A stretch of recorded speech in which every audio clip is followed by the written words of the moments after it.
ሰላም ጤና ይስጥልኝ። ውድና የተከበራችሁ የቻናል ቤተሰቦች ሰላማችሁ ብዝት ይበልልኝ። ዛሬ እንግዲህ ሜሪና ሄርሚ ተገናኝተው ነበረ።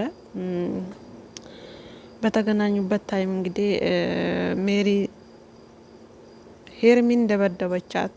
እውነት ለመናገር አብርሽ ባይኖርላት ዛሬ ሄርሜላ ጉዷ ፈልቶ ነበረ። በቃ ድምጥማጧን አጥፍታት ነበረ። ፈጣሪ ሲረዳት እሷም ደግሞ እንግዲህ የሜሪን እንትን ስለምታቅ አብርሽን ነው ይዛ ሄደችው። አብርሽ ባይኖርላት እንግዲህ ሄርሚ ዛሬ ያው ምኗም አይገኝም። ጋይስ እውነት ለመናገር እንግዲህ ወዶችዬ ለዚህ ቤት አዲስ ከሆናችሁ ቻናሌን ሰብስክራይብ አድርጉ። እንግዲህ የሜሪ ፒንክ ቤተሰቦች ዛሬ በጣም ሜሪ በጣም ተንጫጭታለች። እውነት ለመናገር ማለት ምንድን ነው አላማቸው? እውነት ለመናገር ምንድን ነው? ሜሪ እስከ ዛሬ የት ነበረች? ዛሬ ነገሩ ካበቃለት ከተበለሻሽ ነገሮች ቦታቸውን ከያዙ በኋላ መጥቼ እንደ አዲስ ካልኮተኮትኩኝ እንደ አዲስ ነገሮቹን ካላደስኩኝ የምትለው የት ነበረች? ብዙ ነገሮች ሲፈጠሩ ብዙ ነገሮች ሲካሄዱ በዛን ሰዓት የት ነበረች? ውስጥ ለውስጥ እያወራው ነበረ። እሺ ውስጥ ለውስጥ ማውራትሽ በጣም ትክክል ነው። እንደውም ውስጥ ለውስጥ ተነጋግሮ የሚያስታርቅ ሰው በዚህን ዘመን እውነት ለመናገር የሚያስተውል ሰው ነው። ግን ውስጥ ለውስጥ ካወራሽ ታዲያ ለምንድን ነው ያኔ ሩታን የሆነ እንዴት ነው ጫን ብለሻት? እህትሽ ከሆነች ብዙ ነገሮችን አንቺ ከሷ የተሻልሽ ነሽ። ትዳርን ታቂያለሽ፣ ብዙ ነገርን ታቂያለሽ፣ የእናትነት ስሜት ታቂያለሽ። ለምንድን ነው ያኔ ሩታን ያልመከርሻት? ዛሬ ነገሩ ካበቃለት በኋላ ሩታ አልፈልግም ካለች በኋላ ከዛ ከሩታም አልፎ ተርፎ ደግሞ አብርሽም ደግሞ በሰዓቱ ጊዜው ደርሶ እኔም ሩታን አልፈልጋትም ካለ በኋላ መተሽ ዛሬ ላይ ድብልቅልቃችሁን ካላወጣው በቀሞቼ ይገኛለው ማለት ምንድን ነው እንደዚህ የሚያደርጋችሁ? እውነት ለመናገር አሁን ላይ እያሳያችሁት ነገር ከሆነ ያለው የቅናት መንፈስ ነው። በቃ ቀንታችሁ ነው። አብርሽ ሩታን አልፈልግም በአደባባይ አልፈልግም ብሎ እንግዲህ ፋይሉንም ስላጠፋባት በዛ ምክንያት ተናዳችሁ ጭሳችሁ ነው። በቃ ከሄርሜላ ጋር ህይወት ጀመረ፣ አዲስ ህይወት ጀመረ። ለምን እንደዚህ ይሆናል ብላችሁ የቅናት መንፈስ ነው እንደዚህ የሚያደርጋችሁ እንጂ ይሄ ልጅ በጣም ብዙ ጊዜ ሩታን ለምኗታል። በጣም በብዙ መንገዶች ብዙ ነገሮችን ሊያደርግላት ሞክሯል። ሞቼ ይገኛለሁ፣ አይደረግም፣ አልፈልግም። በቃ ከዚህ በፊት ያሳለፍኳቸው ችግሮችን መርሳት አልችልም።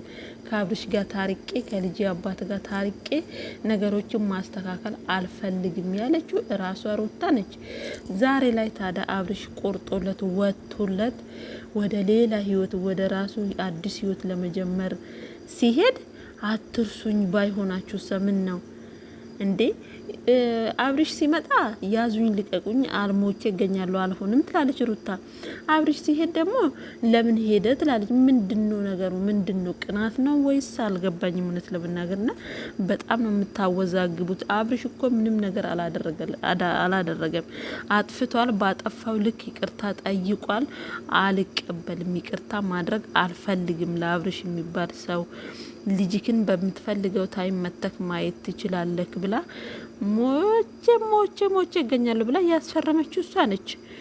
ከተፈረመ ካለቀለት በኋላ አሁን መተሽ ሜሪ ያዙኝ ልቀቁኝ የምትዩ እዚህ ጋር የምትገለባበጭብን ምንድን ነው እንደዚህ የሚያደርግሽ? አንቺ በአንቺ ቤት ሄርሜላ ልትመቻት ወይ ደግሞ ልትደበድቢያትና የሆነ ነገር ብለሽ ልታዋርጃች ነበረ።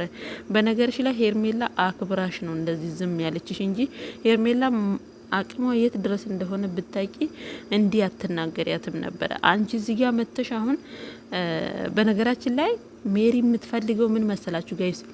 አብርሽ ዝቅ ብሎ ሩታን እግሯ ላይ ወድቆ ምናምን አልቅሶ እንደ ድሮ በቃ የድሮ አብርሽን ታቁታላችሁ አይደለ?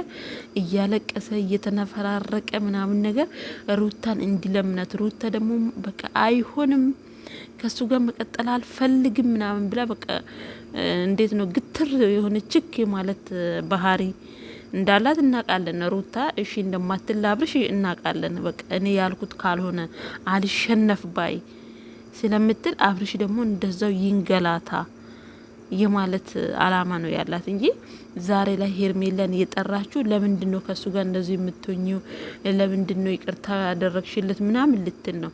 እና የእናንተ ዛቻ ሁሌም ማለት ነው ሁሌም እንደዛታችሁ ነው። አንቺና ዳኒ እስከ ትላንትናም ትዝታላችሁ፣ ዛሬም ትዝታላችሁ። ግን ከምንም አታልፉም። እውነት ለመናገር ሜሪ ደግሞ እዚህ ጋር መታ የምታሽቃብጠው ቻናሏን ስለቀዘቀዘ ነው። አለቀ ብያችኋለሁ። ከዚህ በፊትም ቻናሏን በጣም ሞቶ ነበረ። እሱን ለማሻሻል ነው ዛሬ ላይ ደግሞ ሄርሜላን የጠራቻት ማለት ነው። ትላንትና እንግዲህ አይታችሁ ከሆነ ሩታን ነይና ወደ ቤቴ ሂጂ ከኔ ጋር እረፊ ስትላት ነበር። ከዚህ በፊት ነይ ሂጂ ውጪ ከዚህ ቤት ጥለሽ ሂጂ ስትባል ሩታ እሺ ብላ ሻንጣዋን ሸክፋ ከዳኒ ጋር ተከትላ እንደወጣች ዛሬ ሙጪ ስትላት ሩታ ደግሞ ዛሬ የትላንትናዋ ሩታ አይደለችም፣ አዲስ ሩታ ናት፣ ሌላ ሩታ ናት። ስለዚህ አሁን ሞቼ ይገኛሉ ከቤቴ አልወጣም ማለች። ምክንያቱም ታውቃለች ትላንትና ከቤቷ ወጥታ ህይወቷ ምን ያህል እንደተመሰቃቀለና ትዳሯን እንዳጣች ስለምታቅ ዛሬ ነገ ደግሞ ሌላ ነገር ይከተለኛል፣ እዚሁ ቤት ውስጥ ሆኜ ነገሮችን ብጋፈጥ ይሻላል በማለት ነው። እና ባታስመስሉ እነ ፈረንጁና እነ ደስታ የሚባለው ግለሰብ ደግሞ አሁን ለታ ሄዳለሁ በቃ ብሎ በራሱ ቻናል መጥቶ ቪዲዮ ሰርቶ እንደማስታረቅ ሆነ። ከዛ ደግሞ ዛሬ ደግሞ ልጅሽ ሊወሰድ ነው፣ ልጅሽ ደህና ነው፣ ልጅሽ እንደዛ ነው እያሉ ደስታና ፈረንጁ ተመካክረው የራሳቸውን ልጅቷን ሿሿ ሊሰራት ልብስ ሂጂና ልብስ ቀይር ይባሏት ጊዜ ማለት ነው።